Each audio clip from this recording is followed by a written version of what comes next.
सिल्लोडमध्ये सकल मातंग समाज आणि अनुसूचित जाती आरक्षण उपवर्गीयकरण समर्थन कृती समितीच्या वतीनं संविधानिक न्याय हक्क महामोर्चा काढण्यात आला।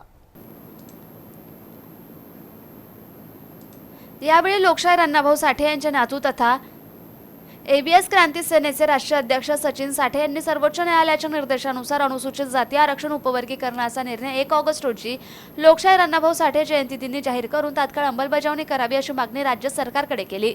मोर्चानंतर महाराष्ट्राच्या मुख्यमंत्र्यांच्या नावे तहसीलदार अंकिता ताकभाते यांच्या मार्फत निवेदन देण्यात आलं। यावेळी लहुजी क्रांती सेनेचे महाराष्ट्र प्रदेश अध्यक्ष अशोकराव कांबळे, प्रदेश उपाध्यक्ष सखाराम आहिरे, भारतीय दलित संसदेचे अध्यक्ष अंबादास सगट, लहुजी क्रांती सेनेचे प्रदेश सचिव कैलास पाचगे, अण्णाभाऊ साठे फाउंडेशनचे अध्यक्ष राजू भालेराव, लहुजी क्रांती सेनेचे मराठवाडा अध्यक्ष नानासाहेब गायकवाड यांनी मोर्चाला संबोधित केले।